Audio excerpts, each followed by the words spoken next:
Quincy WIlliams is back this week, but it's important for the Jets not to forget about Kwon Alexander.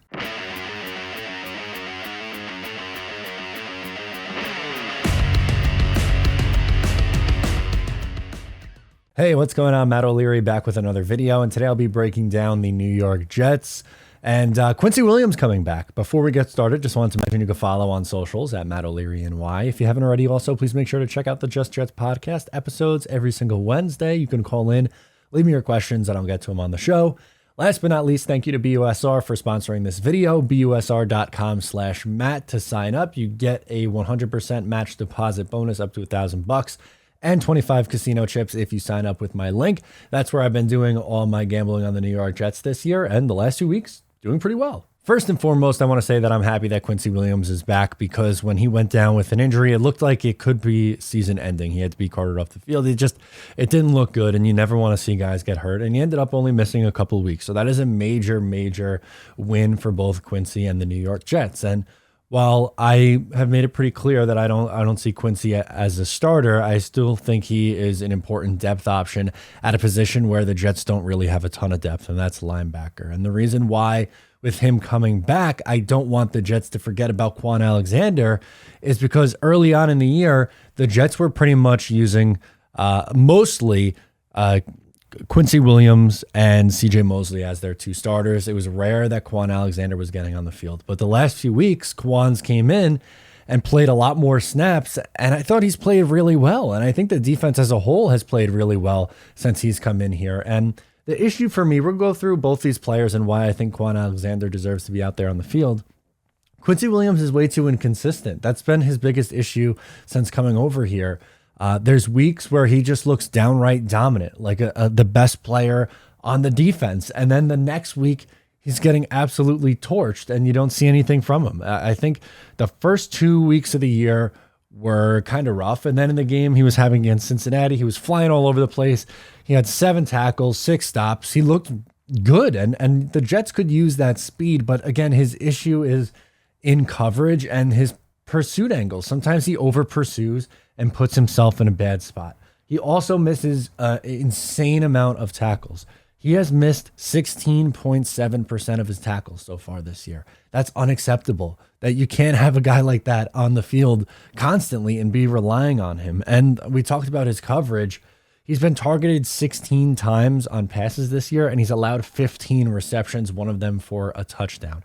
Now, Kwon Alexander is at least a little bit more consistent. He might not flash to the level that Quincy does at his absolute peak, but he doesn't stoop to as low as the times where Quincy's lows go.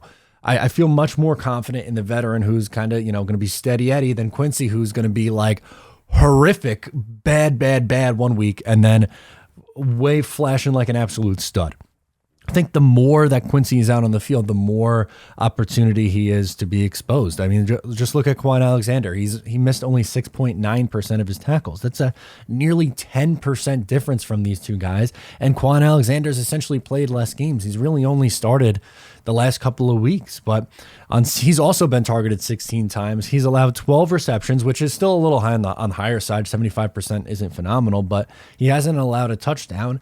And this past week, when he was out there probably the most, he held the opposing quarterback to just a 50% completion percentage. I think his biggest value is in the run game. He's been downright dominant coming up and making plays. He's a much more sure tackler, and he's looked better as the defense, both he and the defense has looked better as his snaps continue to go up. And I don't think that's necessarily all that surprising. I think there is a correlation there. You notice that it seems like they haven't been getting killed in the screen game nearly as much the last couple of weeks. I wonder why. They have a linebacker out there who has half a chance in coverage. I love CJ Mosley. At this point in his career, he cannot cover. He is very good in the run game, but he can't cover. Quincy, that's the same thing. Quincy's strength is getting into the backfield quickly, and when he gets there and lays a hit, that's huge. But once again, for me, it goes back to the consistency. I trust and I think Kwon Alexander is much more consistent, and I think he's earned that spot. I'm not saying you play Quincy 0 snaps, but I just don't want Kwon Alexander, who was up over 90% of his snaps last week, to then drop down to like 30% of his snaps, like 30% of the snaps.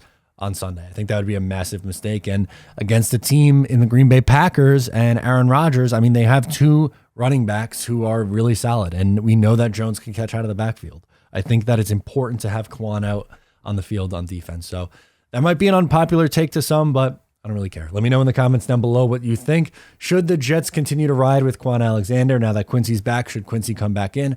Let me know. Sound off. Thanks so much for tuning in. I'm Matt O'Leary, and I'll catch you next time.